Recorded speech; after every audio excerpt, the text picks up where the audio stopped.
할렐루야. 한 주간도 평안하셨는지요? 마음이 좀 번잡스럽고 또 어떤 분은 안타까운 마음도 아마 크실 줄로 압니다. 하나님께서 우리에게 참된 평안을 허락하여 주실 줄 믿습니다. 한국 사회의 갈등 현황을 파악하기 위해서 한국 리서치에서 조사를 했습니다. 그 중에 여야 정치 진영에 따른 정치적 갈등과 보수, 진보의 이념 갈등이 가장 높게 나왔다고 합니다. 세대와 빈부의 차이도 있었고 정교직과 비정교직의 갈등도 매우 높은 수치로 나타났다고 하지요.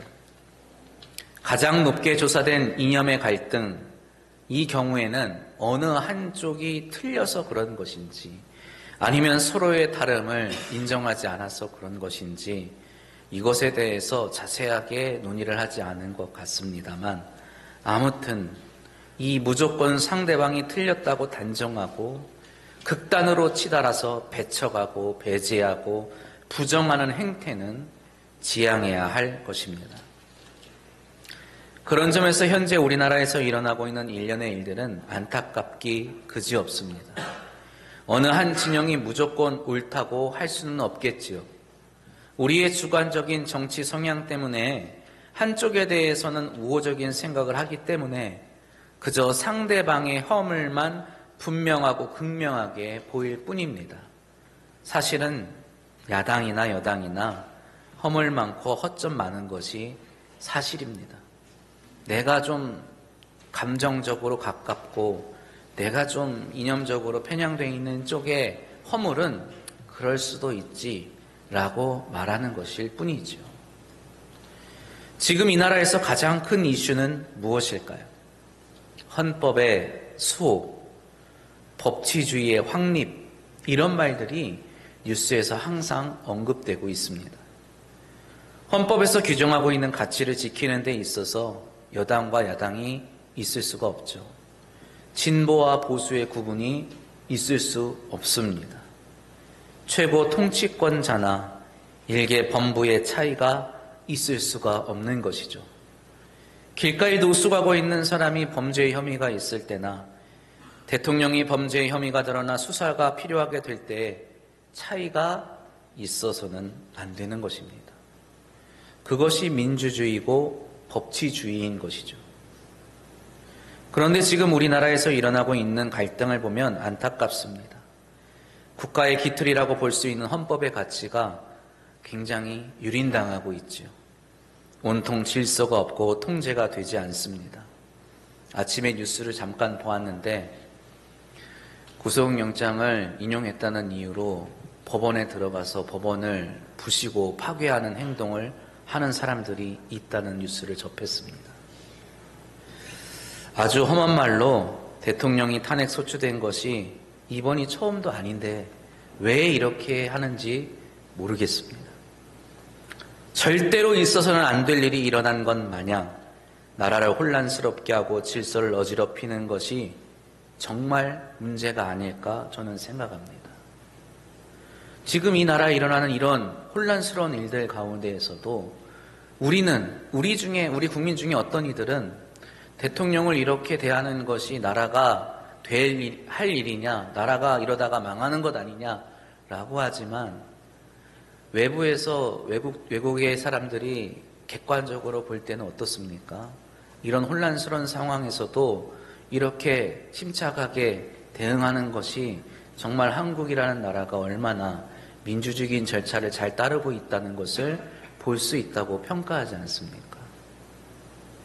누구나 잘못할 수 있습니다. 누구나 죄를 지을 수 있는 것이죠.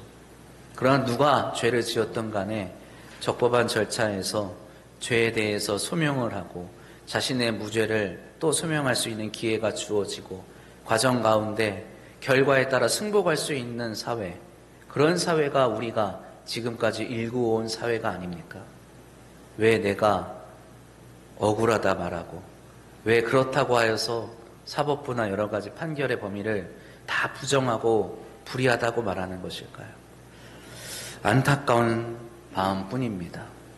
무죄하다면, 억울하다면 공권력을 불법이라 말하지 말고 정당한 절차를 통해서 자신의 무죄를 증명하면 될 일입니다. 대통령이 구속되었다고 나라가 망한 것처럼 좌절하면서 분노를 표출하는 사람들을 많이 보았습니다. 신앙이 없는 사람들이라면 그럴 수 있다고 생각합니다. 제가 이 자리에 서서 이러한 얘기를 하는 걸 정치적인 어떤 발언이라고 생각하지 마십시오. 저는 지금 신앙에 대해서 얘기하고 있는 겁니다. 적어도 신앙인은 한 사람 때문에 나라가 망하고 흥하는 것이 아니라는 것을 기억해야 합니다. 우리는 모두 한 사람 한 사람 동일하게 하나님의 뜻 가운데서 하나님 앞에서 살아가는 자들일 뿐입니다. 옛날에는 왕이 있었죠. 왕조차도 하나님 앞에서 한 사람에 불과한 것이죠. 그의 불의와 부정이 하나님 앞에 심판을 받는 것이고, 또 국민의 한 사람으로서 내가 불의하고 부정하다면 내가 이 나라의 법에서 심판을 받고 책임을 다한 것도 있겠지만 하나님 앞에 우리는 심판을 받게 된다는 것을 기억해야 합니다. 교회 안에서도 종종 이와 비슷한 일들이 일어나곤 합니다. 우리도 지난 몇 주간 새해를 잘 보내기 위해서 여러 가지 논의를 하고 계획들을 세웠습니다. 그러한 과정 가운데 서로 생각이 다르고 의견이 다른 것을 확인할 때가 있지요.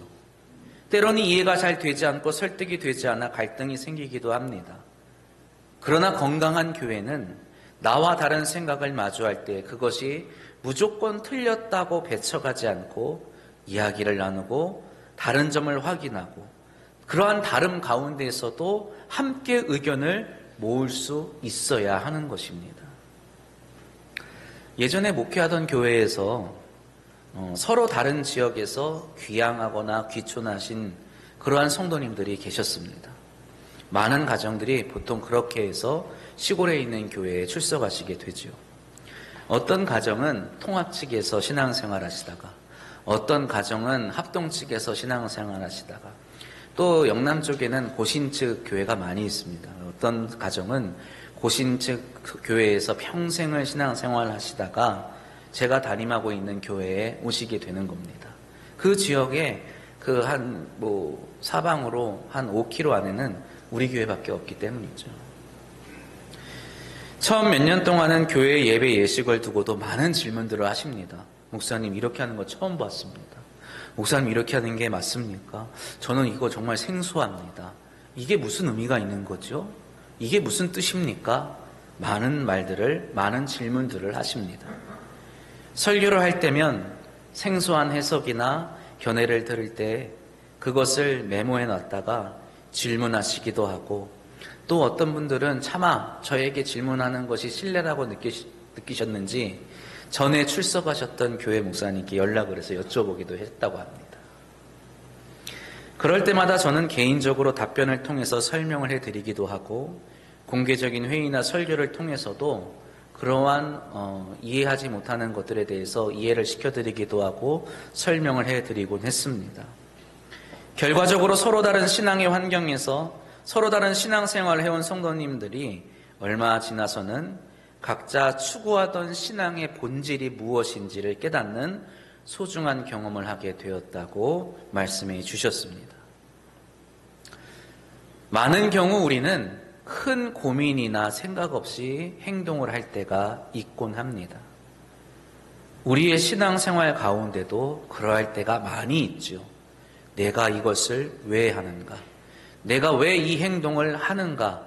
큰 생각 안 하고 고민 안 하고 그저 그냥 하던 대로 할 때가 너무나 많이 있습니다. 너무 오랫동안 신앙생활을 하다 보면 성도로서 하는 행동이나 말들이 주의 깊은 생각이나 고민이 없이 할 때가 있곤 하지요. 그러나 우리는 행동이나 말을 할 때 그 의미나 목적에 대해서 깊이 생각해 볼 필요가 있습니다. 전혀 모르는 사람이 갑자기 전화를 걸어서 저에게 현관문을 열어달라고 한 적이 있습니다.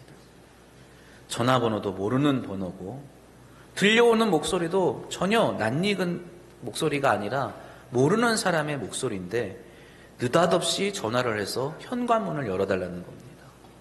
제가 좀 당황스러워서 무슨 일이신데 그러시냐고 물어보았습니다. 그제서야 수화기 너머에서 당황한 목소리로 제가 가스 점검을 하러 왔는데 문 좀 열어주십시오 라고 하는 겁니다. 제가 내려가서 문을 열어드리고 아니 그걸 먼저 말씀해 주셔야지 제가 알겠습니다 하고 열어드리지 무턱대고 문 열어달라고 하면 제가 좀 당황스럽지 않습니까? 라고 말을 했더니 자신이 너무 많은 집을 다니면서 문을 열고 다녔더니 깜빡하고 그냥 문부터 열어달라고 말했다는 겁니다. 성도님들 가운데서도 가끔 저를 당황하게 하시는 분들이 계세요. 아무런 설명 없이 저에게 이것 해야 된다, 저거 해야 된다, 목사님 왜 이거 안 하셨어요? 목사님 지금 이거 왜 안 합니까? 막 이렇게 말씀하시는 분들이 계세요. 제가 왜 그럽니까? 라고 여쭤보면 우리 교회는 원래 이렇게 했는데 왜 안 하시는 거냐는 겁니다. 제가 이 교회에서 자란 사람이면 이해가 될 것 같아요. 저 근데 여기 온 지 이제 1년 지났습니다. 많은 것들을 저도 배우는 것들이 있어요. 그래서 많은 것들을 듣고 함께 하려고 하는데 제가 한 10년, 20년 있었던 사람인 것 마냥 저를 대하실 때면 저도 좀 당황스러울 때가 있습니다. 반대로 저에 대해서 같은 질문을 하시는 분들도 계십니다. 목사님 왜 그런 행동을 하십니까? 목사님 왜 이런 결정을 하셨습니까? 뭐 예를 들면 왜 주기도문을 예배 예식 가운데 넣으십니까? 예배의 형식이 왜 이렇습니까? 저는 처음입니다. 저는 왜 이러는지 잘 모르겠습니다.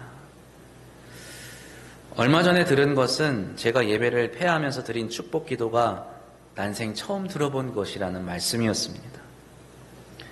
제가 그럴 줄 알고 예배 순서지에 적어 놓았습니다. 그 예배 순서지 맨 밑에 보면 제가 드리는 축복 기도가 쓰여져 있고 맨 뒤에 뭐라고 쓰여 있습니까? 민수기 6장 24절로 26절 말씀입니다. 우리 성도님들 중에 저 이거 난생 처음 들어봅니다 라고 말씀하시는 분은 좀 부끄러워하셔야 됩니다. 성경에 쓰여 있는 말씀입니다. 그리고 이 말씀 바로 앞에는 하나님께서 명령하시는 말씀이 나와요. 내 백성을 위하여 너희는 이렇게 기도해 주어라. 저는 그 말씀에 따라서 우리 성도님들에게 축복 기도를 해드리는 것입니다. 이런 질문을 받을 때나 이런 일들을 겪을 때마다 제가 느끼는 것은 정말 우리는 참 다르구나 라는 생각입니다. 어쩜 이렇게 다르지? 이런 생각이 많이 듭니다. 때로는 세대 차이도 느낄 때가 있습니다. 신학적인 차이도 느끼겠지만 세대 차이가 좀 느껴질 때가 있죠. 장로님들과 또 원로 장로님들 죄송합니다. 용서하고 들으십시오. 나이가 많으신 권사님들과 이야기를 나눌 때면 공감이 가는 것도 있지만 생소한 것도 참 많이 있습니다. 사실 저도 아주 어릴 때부터 아버지를 따라 신앙생활을 해온 사람입니다. 저도 나름 코 흘리게 시절부터 교회에서 있던 사람이에요. 그래서 저도 왕년이라는 말을 쓸 수 있는 사람입니다. 나 때라는 말을 쓸 수 있는 사람이에요. 저도 굉장히 오래전부터 신앙생활을 해온 사람이지만 그럼에도 불구하고 제 인생의 연한을 뛰어넘는 신앙의 연륜을 가진 분들과 마주하고 얘기할 때면 세대 차이를 느끼고는 합니다. 내가 모르는 게 있구나. 내가 겪어보지 못한 것들을 겪으셨구나. 경험하게 되고 생각하게 되죠. 교단이 다르고 신앙의 연륜이 달라서 우리의 신앙생활에 드러나는 모습이 달라지는 이유는 우리가 정말 다른 사람이라서 그런 것은 아닙니다. 우리는 모두 하나님의 자녀들입니다. 믿으시지요? 우리는 모두 그리스도인들입니다. 그럼에도 불구하고 우리의 신앙에 있어서 중요하다고 여기는 것들이 조금씩은 다릅니다. 내가 하나님의 자녀로서 정말 중요하게 생각하는 것들이 각자 조금씩 다르다는 겁니다. 어떤 이들은 순종이 신앙에 있어서 가장 중요한 것이라 생각하십니다. 또 어떤 분들은 이 교회의 전통과 예식이 중요하다고 여기는 분들이 있지요. 어떤 분들은 은사, 그리고 이와 관련한 성령의 충만함이 중요하다고 여기시는 분들도 있습니다. 최근에는 상식적이고 이해 가능한 성경 해석, 이러한 성경의 적용을 주교하게 생각하는 분들도 있습니다. 그저 믿습니다, 믿습니까? 이걸로 하는 것이 아니라 정말 이해가 가능하게 성경을 설명해주고 또 그것을 위해 연구하는 것이 중요하다고 여기는 분들도 많이 계시는 것이죠. 결론적으로 말씀드리면 저는 이 모두를 다 중요하다고 생각합니다. 그리고 모두 존중하죠.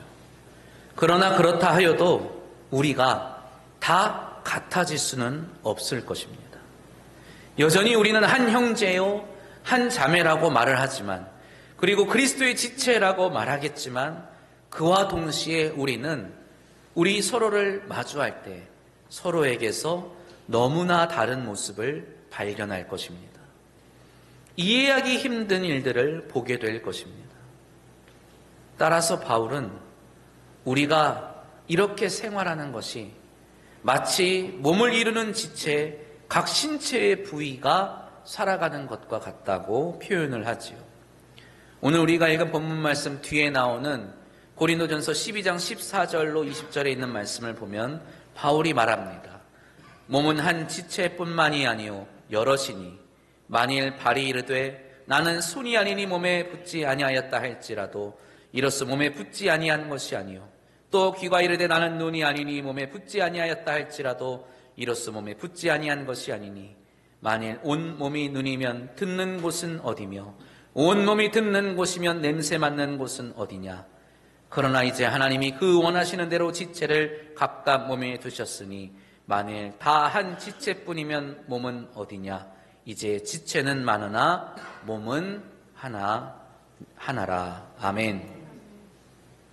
우리는 다 지체입니다. 서로 다른 모습을 가지고 서로 다른 기능을 하며 서로 다른 삶을 살아가는 자들이지요.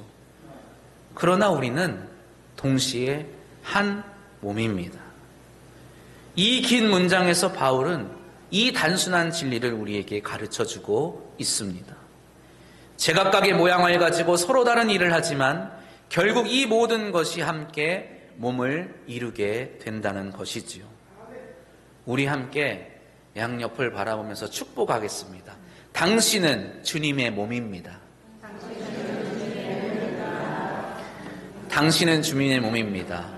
우리 성도님들 주님의 몸입니다. 다시 한 번 더 축복의 인사 나눌까요? 제가 말씀드리겠습니다. 당신 없으면 못 삽니다.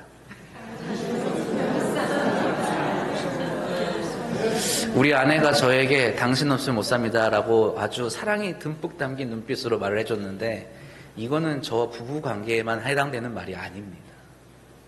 우리는 지체예요. 각 몸의 지체입니다. 저 쓸개 빠진 사람입니다. 하나 떼고 나니까 아쉬워요. 아쉽습니다. 못 살 정도는 아니지만 불편합니다. 당신 없으면 못 삽니다. 권사님 없으면 저 못 살아요.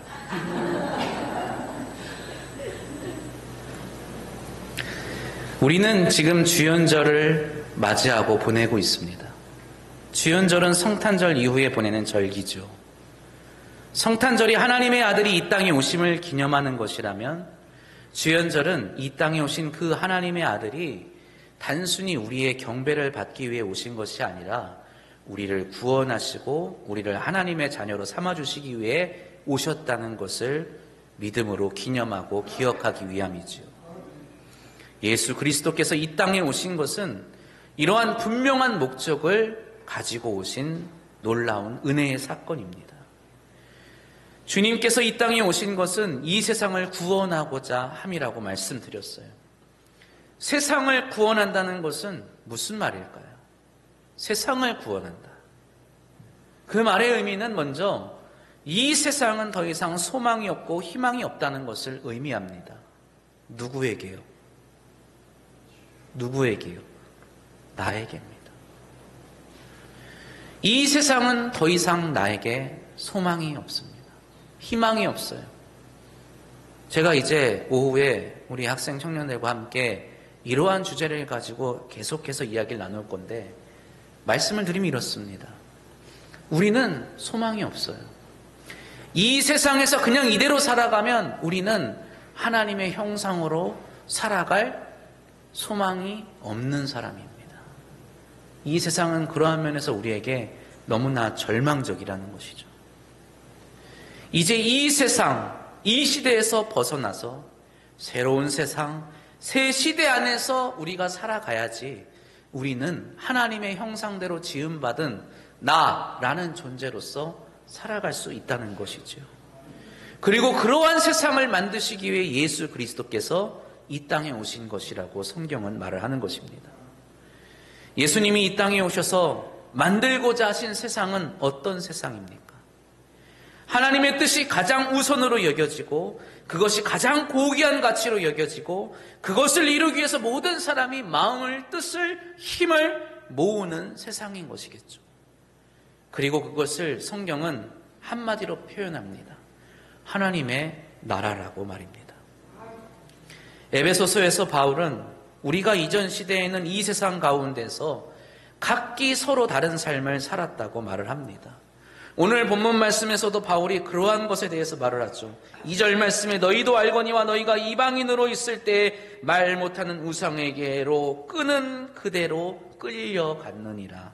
아멘. 유대인은 유대인의 삶을 살았습니다. 이방인은 이방인의 삶을 살았겠지요. 하나님과 그가 보내시는 메시아에 대한 어떠한 소망도 없고 약속도 없이 그저 자신들이 섬기는 신을 섬기며 쾌락과 정욕 가운데 살았던 것입니다.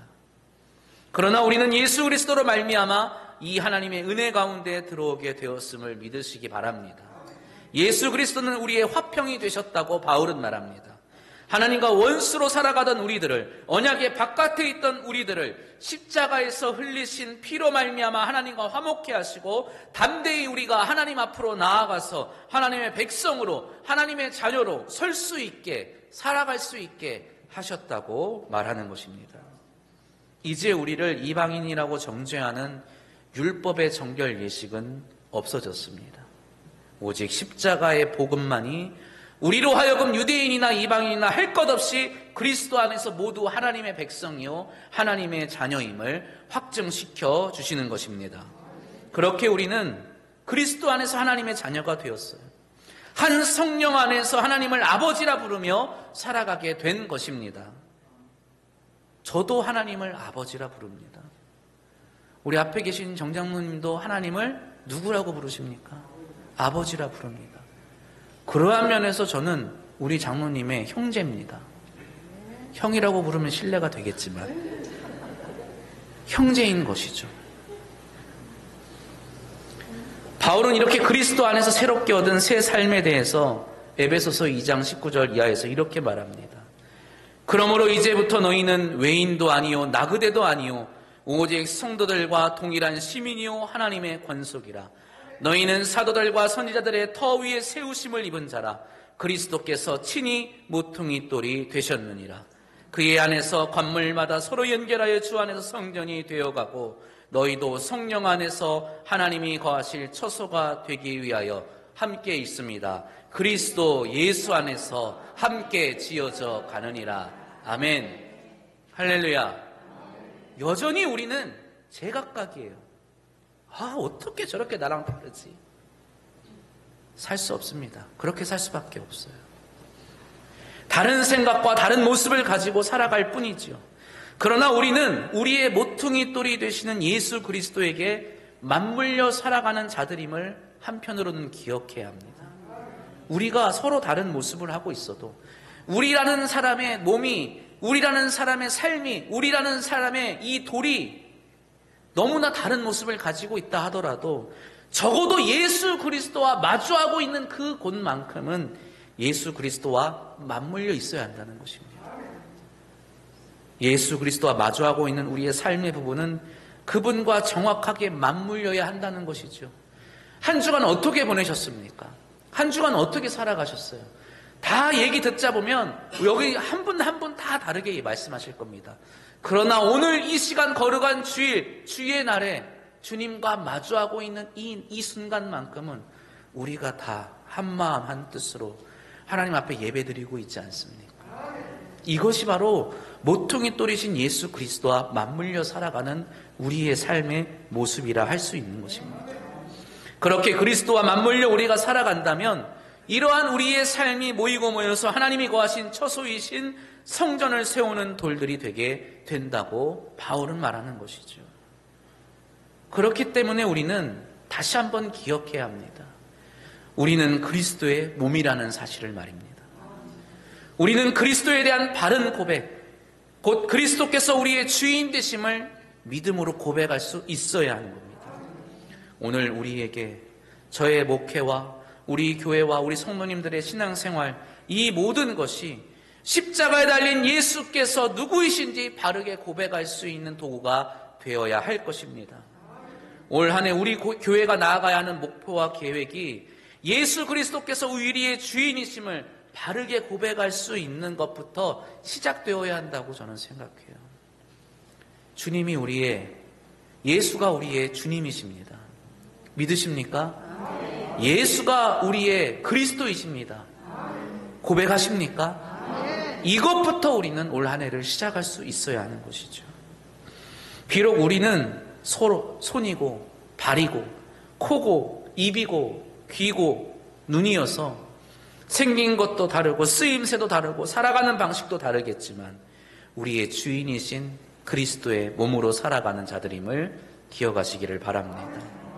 그렇기에 우리는 멈출 때 멈추고 갈 때 가야 합니다. 어디서 멈춰야 합니까? 몸을 손상케 하는 일에서 멈춰야겠죠. 맛있다고 먹다 보면 몸 다칩니다. 먹은 것을 참을 줄도 알아야 하는 것이죠. 운동이 아무리 좋든 몸을 다치게 하면서까지 하는 것 좋지 않습니다. 멈출 줄 알아야 하는 겁니다.